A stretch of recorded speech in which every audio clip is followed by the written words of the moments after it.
I am sick. I wonder what Lady Gaga would say. Yeah, I've been at the World Open for 6 days. I'm talking to the YouTube people now. The people on the stream aren't here yet. We flew out on Wednesday last week, and we flew back this morning. We had to wake up at 4 a.m. to get our 8 a.m. flight. And we've been back for a while, but we're all sick. And I'm still a little sick. I think Holden's feeling better, and Archer's a little sick. He was the most sick. Then I just got sick today when I got home. I wasn't sick in Philadelphia, but I am now. Basically just like I have pain everywhere. I'm not like it. I have Perrier. I didn't have Perrier for a while. That's probably what the problem was. I did win. I'm the World Open champion. I went 9-0.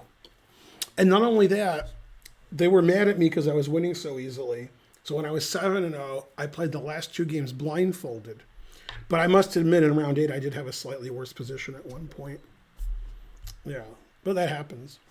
So as I said earlier, but when there were no people here, I'm going to be doing commentary tomorrow on Arena Kings from 1 p.m. Eastern to like 5:30. And then throughout the next month, I'll be doing commentary here and there on the World Cup. Usually either with one of the Daniels, Wrench or Naroditsky. Possibly once with Ifan. So I'll make sure we can see Ifan when I do Ifan commentary, confusing the audience. If I do commentary with her, we're going to make sure the Ifan picture in the back is visible. Okay, so I'm going to look at 4 games today, my first 4 rounds. Then the next stream where I do this, I'm going to show you the next 4 rounds, and so forth. And we'll do a slightly deeper analysis than we usually do, because usually I look at the games in 10 minutes, but we're going to take like half an hour a game. So we'll learn a little bit. Okay, now remember, everybody I'm playing is like 11 years old, and they're all like between 2150 and 2400 FIDE, except for the 2 super players that I played, which will be the next stream. Yeah. Yes, I went 9-0, and I won. What did I win? Kieran got the money. I forgot. It was like $18,000 or something. Yeah. As I said earlier, I played the last 2 games blindfolded because I was playing so well. Yeah. Etc. And so forth. Okay, so I don't remember my first games very well, but I will when I start showing them to you. So this kid's, I don't even know who he is, but he's better than me probably. I think everybody I played was better than me. Even the people who were like 2100, I think they're better than me too. Now all these ratings are FIDE ratings. So typically my opponents were 2270 to 2470 USCF, but their FIDE is like 100 lower. And then I play 2 people that are much better than me that you've heard of. This is Yaba's first time on the stream, so he doesn't know if I'm joking. Yay, hurry for Ben, 100 cent to dues. Yeah. Okay, so this is my first game. I played the closed Benoni, of course.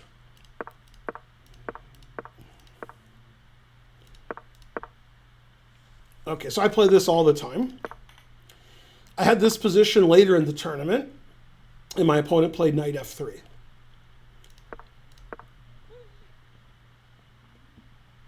Now, if you remember, probably some of you do, there's 1,100 people here because I'm on Chess TV, so probably like 100 of you remember 1 week, 2 weeks, 3 weeks, 4 weeks ago, I said on this stream many times, incorrectly, I'm not going to play slow. I'm going to play fast. If I lose, I lose. And I'm not going to get in time trouble. And I sort of did that this game, and then that was it. Like this game, I almost followed my advice, and then that was it. Yeah. I mean, I can't play chess anymore. I sit there forever. And I miss everything. I don't understand anything. I don't think I was always bad at chess. I think my mind is gone. All right. Basically, I played between 94 and 98 on the caps thing that chess.com has. That basically just shows that the caps thing is ridiculous. Because One game where I knew I played really badly, it's that I played like 97.8. Yeah. That thing can't be trusted. Yeah. I need a sub, please. Fireworks. Yeah, you shouldn't do fireworks. And you should all be vegan, obviously. That goes without saying. Most people know they should be vegan, they just don't because they're selfish and stupid. So you know you should be vegan, you're just not doing it. Now, you also shouldn't use fireworks for many, many, many reasons. Many. One of them is you're spending money on fireworks. Don't do that. Spend money on things you need. Second, fireworks are really, really bad for everything. Garbage, the environment. They're very dangerous to animals. Animals are scared to hell of them, and you're just scaring all the animals. And they kill a lot of people because people are dumb. So they kill themselves with fireworks. NHL goalkeeper was killed a few days ago by fireworks. He was 24. Yeah, fireworks is the worst thing that's ever happened. But, Americans are really dumb. So they're like, America, fireworks. So don't do fireworks and don't eat meat. Okay, right? And then they're like, Will Smith gave $100,000 so they have fireworks in New Orleans. That makes me hate him more. Karen just hates him because he's a terrible actor. But now I hate him because he's, the fireworks are really bad. Will Smith. New Orleans didn't have money for fireworks. They didn't have fireworks. And then Will Smith said, just have fireworks. I'll pay. It was $100,000. But I'm against fireworks. So they're very bad for everything. Hey, I'm the tournament director for a tournament that's going on right now. Yay, virtual failure. So I'm just real busy. Hello, Detroit. How'd everybody do? Archer won. Really? I didn't like his position too much when I saw it. I know. Is it? Okay. You're analyzing it? No, but he's sitting in there. No, but I saw it move 23, and I thought Archer was slightly worse. He said... not lost, but slightly worse. His description, he's setting the game up for me now. I'm about to go look at it. He said it's a complicated end game. Yeah, that's true. What he told me. Well, he had a lot more time. Mm-hmm. Hey, Felix Frias. I didn't do the greatest. I wonder if they rated the tournament yet. They didn't when I checked 5 hours ago. Now, this opening reminds me of King's Indians because all engines say white has a big advantage. Mm-hmm. This is very... Did you get Archer salad? Yeah, they gave me the wrong kind of salad. Yeah? I don't consider them masses. Considering. You don't make friends with salad. So, is Spencer still playing? No, he went to Mazzies in Kansas City. Did he win? He won. Good. I think he played Ayush. Yeah. So my child won and your child won? Yes. Good. Right, Yeah, these are really good openings for black because if your opponent is preparing for you or just prepares in general, and they're white in a King's Indian or white in this Block Benoni nonsense, the engine just says everything's better for white. So if you're white, it's very difficult to figure out what to do because the engine says it doesn't matter. So now if your opponent plays a novelty at some point that they've prepared, the engine says, oh, that's terrible. But you don't know why because it says everything's terrible. So it's actually really hard to play white when the engine just says it's good for you, just, it's good, too bad. It doesn't matter what you do. Then it's hard to find the right plan. And when I'm playing children every round, I like to have blocked positions I'm familiar with that they aren't because they're children. They know 25 moves of the Najdorf, and I've heard of the Najdorf. I know Najdorf's first name is Miguel. They don't know that. Yeah, probably all the 10, 11, 12, 13-year-olds who are 2,300 don't know Najdorf's first name is Miguel or anything about him. So, yeah. Is this the Philadelphia World Open? No. This is the, I think it's from Mars, this World Open. Yeah. Twitch took back my subscription. I don't know what that means. Tournament not yet rated. All right.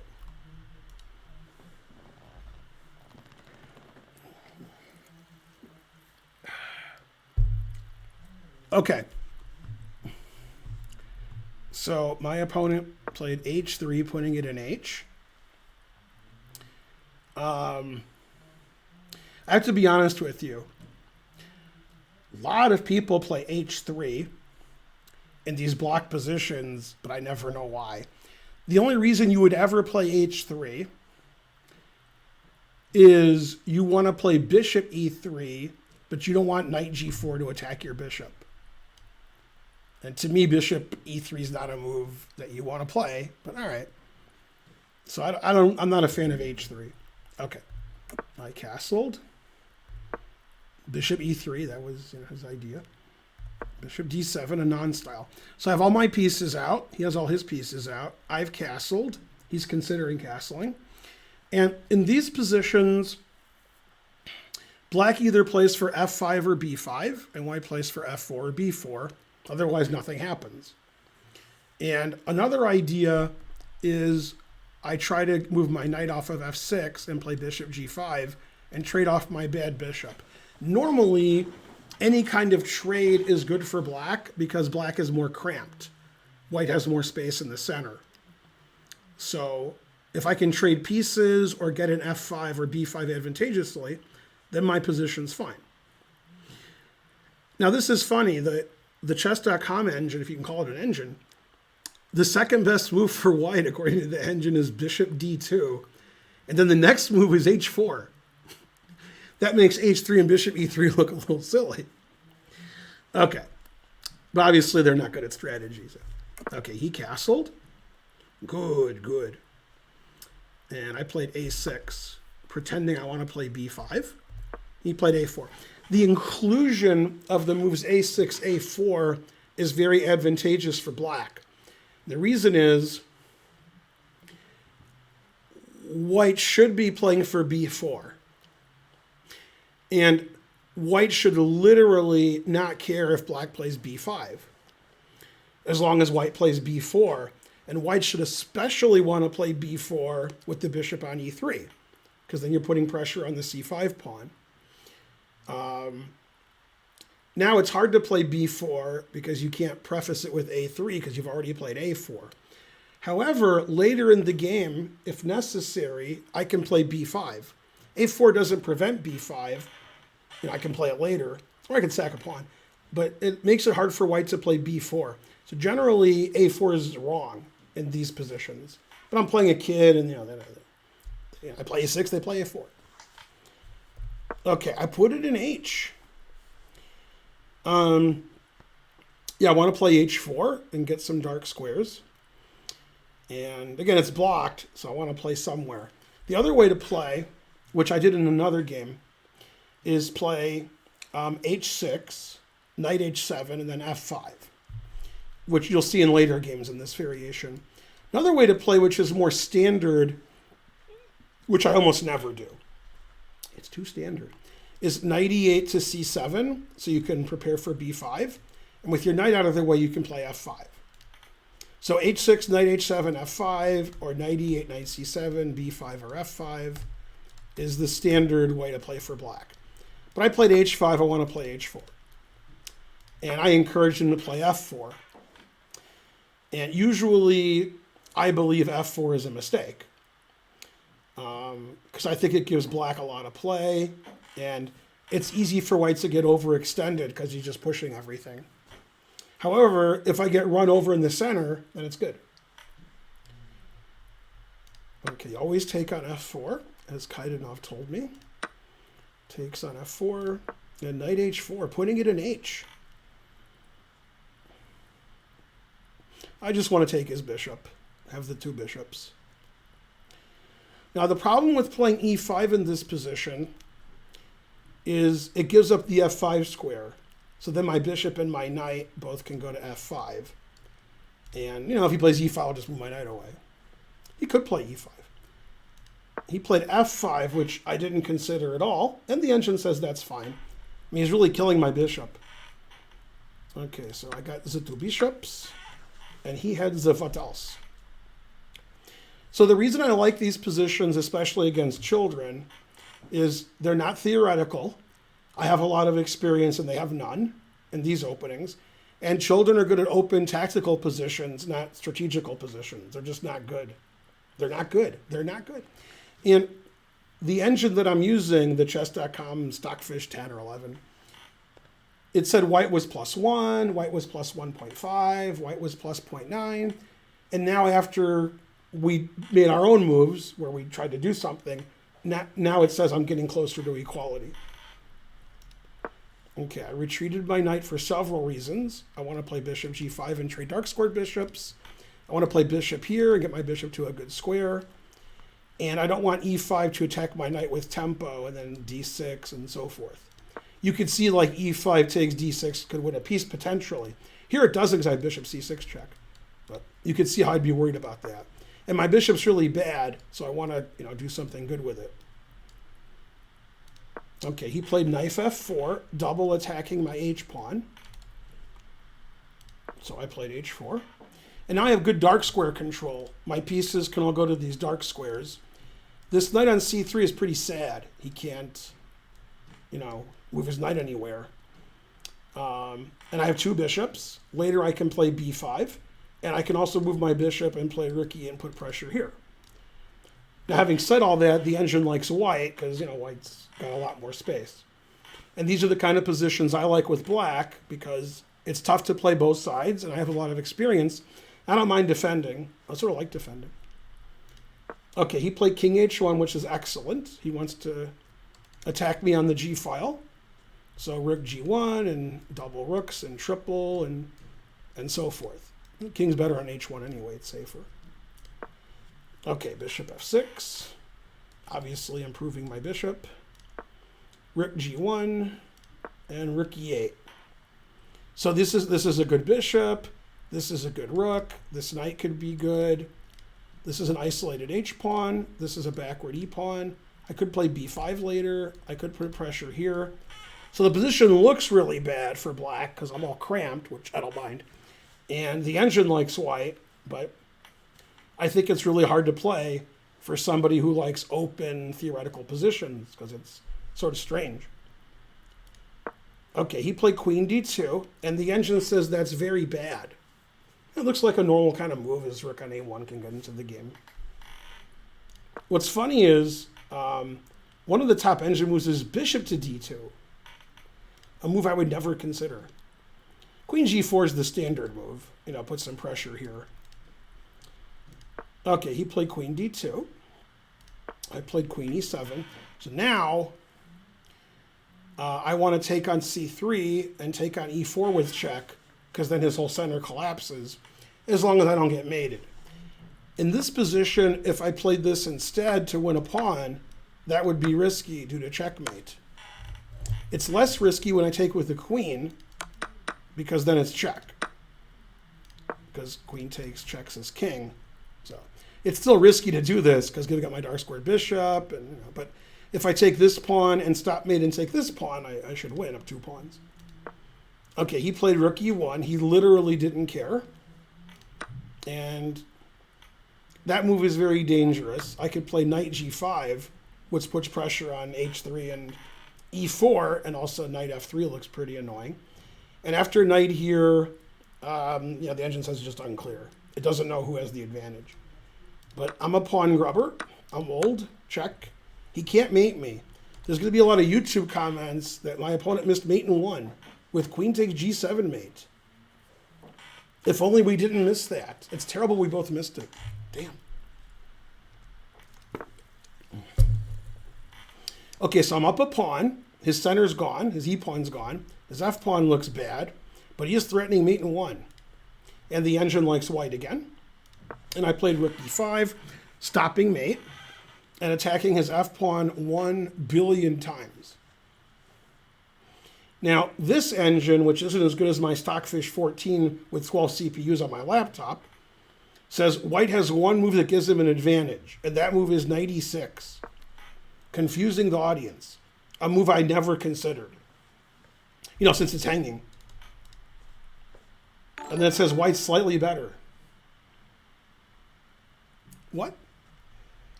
And there's just like thousands of variations. I could play pawn takes, I can play queen takes f5, bishop takes is the worst.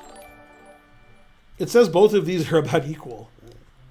I mean, I wouldn't even consider knight e6. I don't know if my opponent did. Trying to learn gifted a sub to Cheesy Driver. It's trying to learn. He played in Philadelphia also. Now, You may remember that two of my Wednesday classes over a month ago were sponsored by the poker player Olivier Bousquet. I don't know if you remember that. He's probably 1900 on chess.com or 1800 or something.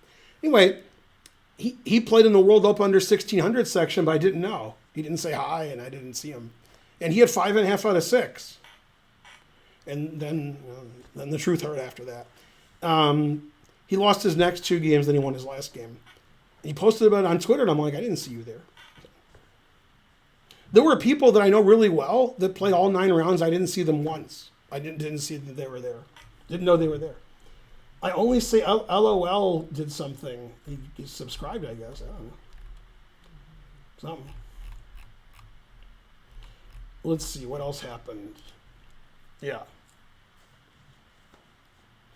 Okay, so he played not knight e6. He played knight h5. The same idea as knight e6, but not hanging the knight. Attacks g7. Yeah. Dangerous. NJ Crispy gifted 5 subs. Now, I've done this my whole life, and I don't necessarily know why. I can make an excuse. When I'm white, my whole life I try to play very boring and be better and not allow counterplay and squeeze. And when I'm black, I don't want that to happen. So I try to play insane.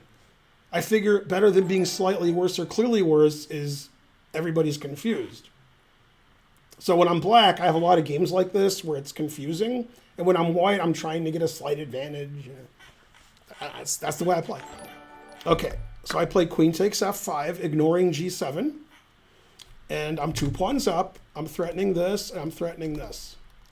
So he can't play knight takes g7 because queen takes h3 mate is good for black. And now it says he's losing unless he plays rook g7 check.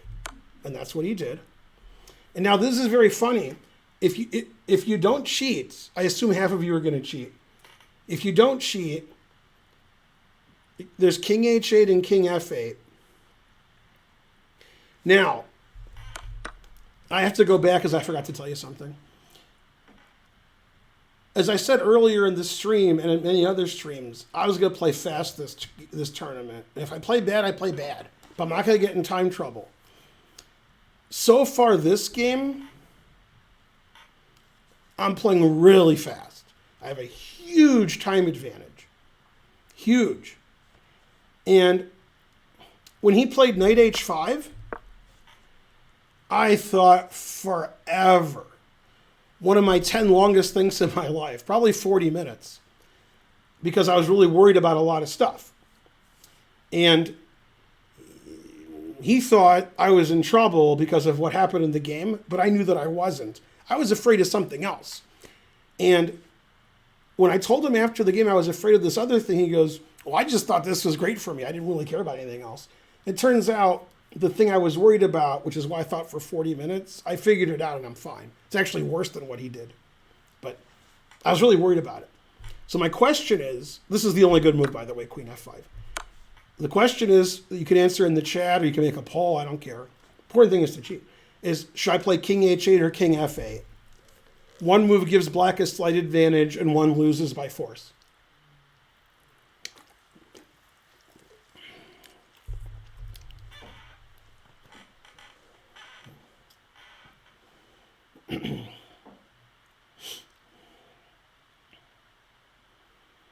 When you say king h8 or I lose a rook, I'm guessing you're thinking after king f8 he plays rook g8 and wins my rook, not seeing I can take his rook. That's my guess. I'm trying to guess what you're thinking.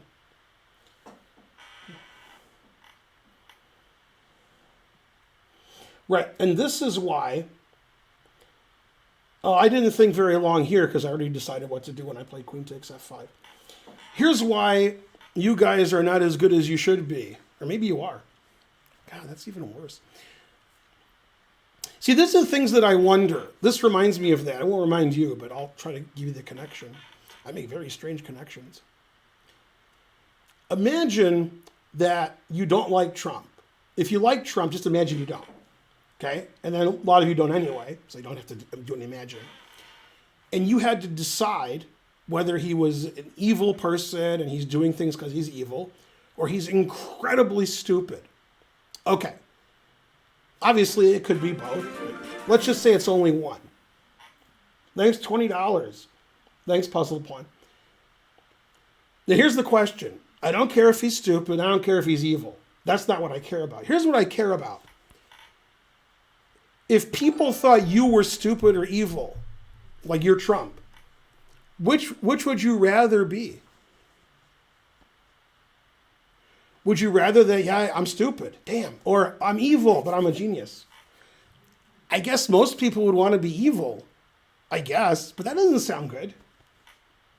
So this reminds me of when people analyze chess, is you can analyze by looking at variations, which is what a grandmaster does, or you can be like, I don't know, King H8 looks better, and your friend goes, King F8 looks better.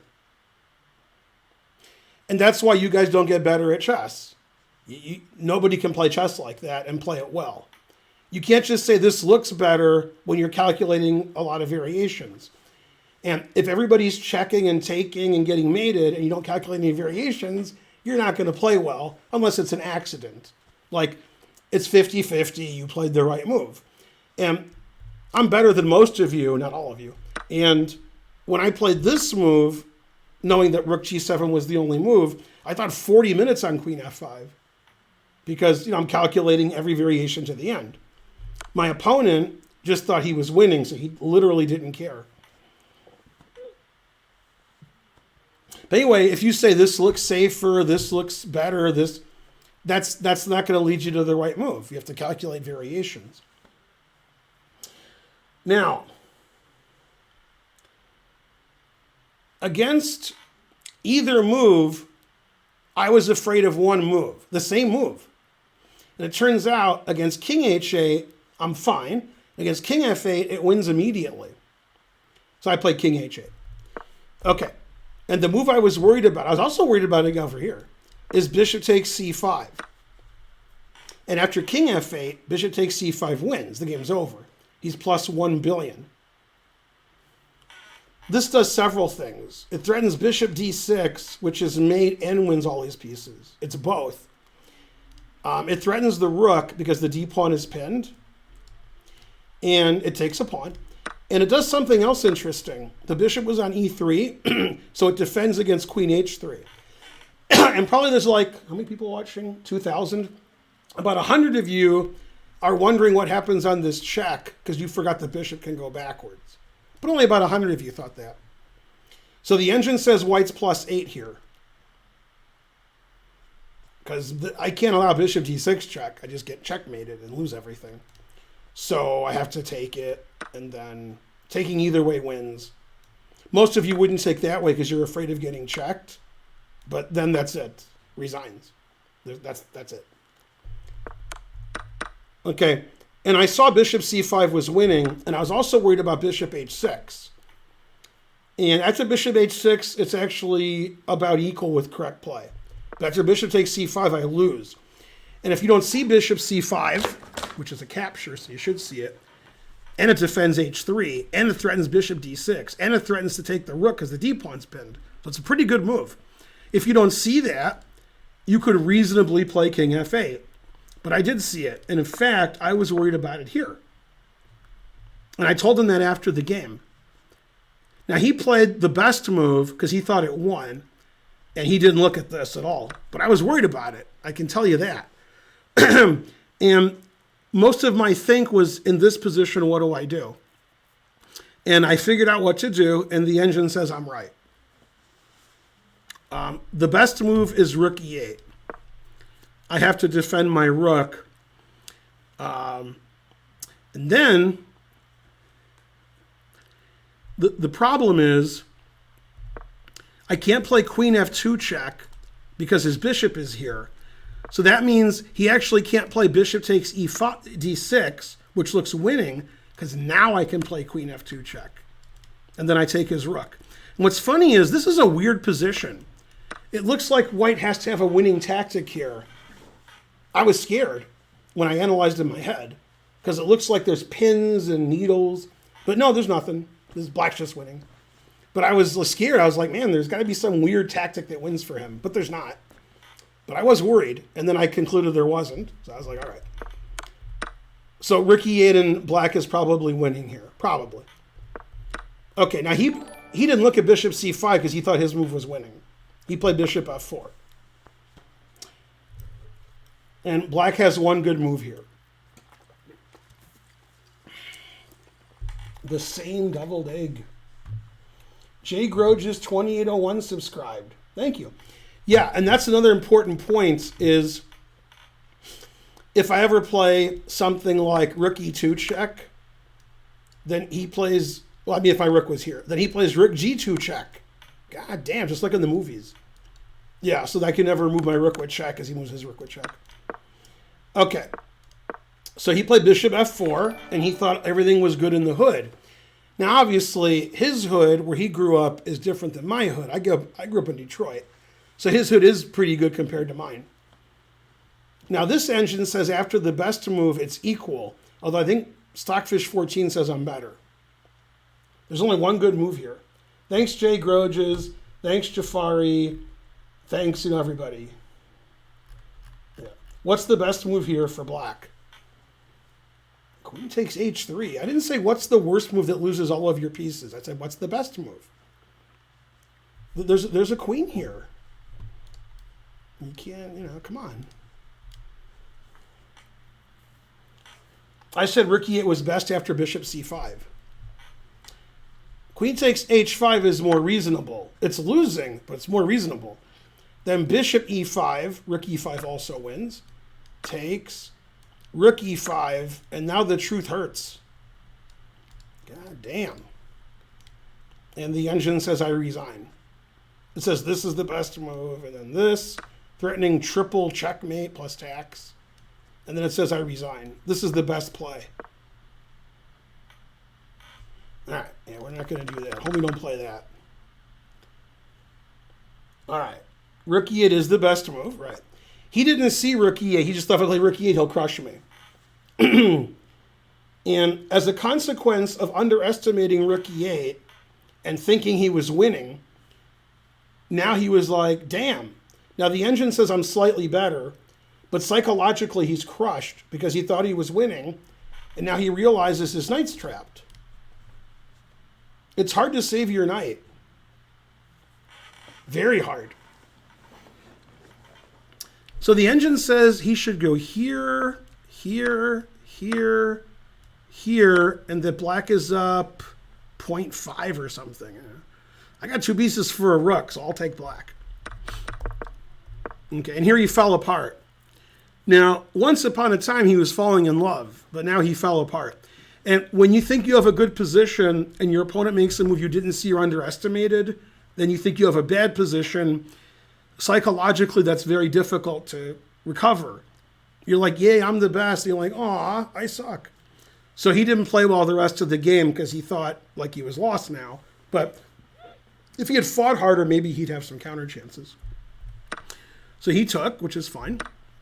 And here he made a very, very, very, very bad move, if I remember. I don't remember because this game was played a week ago. Yeah, he played a really bad move here. So he has to keep attacking somehow or trying. This is the best move, doubling his rooks. And the knight has nowhere to go. And if it did have somewhere to go, which it doesn't, then his rook's not defended. Yeah. Anyway, he played rook g2, which is frankly terrible.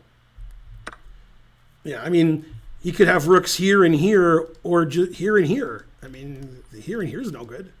Yeah. Now I'm up a bishop and a knight and a pawn for a rook. A bishop, knight, and pawn is better than a rook. And if it's my turn, he has to be careful about knight here and knight f3 check. Yeah. Although I literally don't care as long as I'm up a lot of material. So he went from equal, slightly worse, slightly better to just he's dead lost now. Yeah, because he underestimated rook e8, and then he was like, what? But I was really scared because, one bad move and you lose. But it's funny, I played really fast, and then I thought 40 minutes on queen f5. I mean, because I was calculating variations. I didn't want to lose. I was losing before you were born. Yeah. Karen was playing under 1800. Yeah. It's lucky I played so fast at the beginning, so I had 40 minutes to think. Okay, he played random legal move. Never play f6, which was the best move. Yeah, I wanted to play knight g5, knight f3. And I wanted my rook defended on e8 more. And I wanted the diagonal blocked more. I wanted this diagonal blocked as much as possible. I wanted this defended as much as possible so there's no trickery.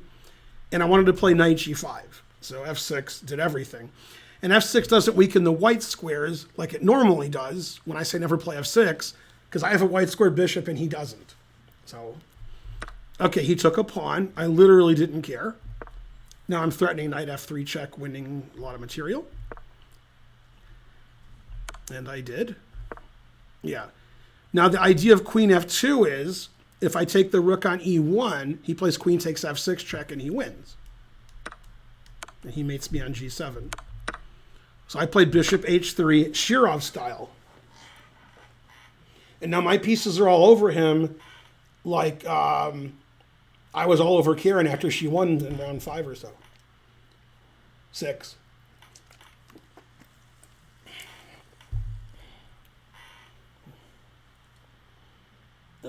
Good commentary. Wouldn't knight g5 walk into queen takes e5 check? I have a rook here. I can't play knight g5 now because he's... Yeah, I mean, I guess you're missing my rook on e8, I guess. I don't know what you're missing. Okay. And he played rook h2. Now, I could take his rook, but my knight's better than his rook. I don't want to let him check me. So, just went there. Remember, I always say sack the exchange, right? Remember, rooks are better than bishops and knights. See, these rooks are powerhouses. Yeah, when you hear a rook is worth 5 and a bishop or a knight's worth about 3, I mean, it depends where they are, right? Here, my bishop and knight are each worth more than his rooks. Also, I have another rook just in case. Yeah, always. Yeah, I'm not going to take his rook with my knight. My knight's better than both of his rooks. Okay, he attacked my knight like I'm nobody. Defense. No, he's going to queen. We'll all be killed. Now I'm threatening queen g1 mate. Rook, the queen and the rook make a battery. So he stopped it. Now he's threatening queen h6 mate. That's funny that if I don't see queen h6 mate, I still lose. Chess is tough. So I stopped queen h6 mate. He checked me. I saw it. This is just him not resigning. Now I'm threatening rook e1 check. And then I almost got forfeited because my phone made noise here. So the directors came to forfeit me because that's illegal. But then I showed them the text. And they said they were going to allow it, and they walked away. Because my phone was off. So I didn't do anything wrong. And I still got a text. And I said, it's not my fault, because my phone's off. They said, how'd you get a text then? And I showed them. And it was from God. God doesn't care if your phone's off. He can still text you. And he said, now I know what it's like when I have a gun.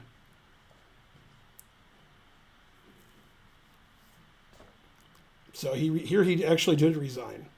Hooray! Go Ben.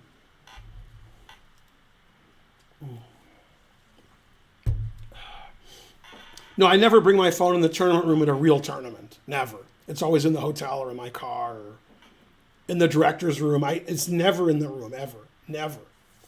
If there's a tournament that's FIDE rated or there's grandmasters playing or something, my phone's not in the room. Nobody knows where my phone is. It's not on me. I left it in the director's room once. I left it in my hotel room every other time. You're allowed to have it in your bag, like your chest bag. I don't have a chest bag. But you're not allowed to have it on you. That's also illegal. You can't have a phone turned off at the World Open.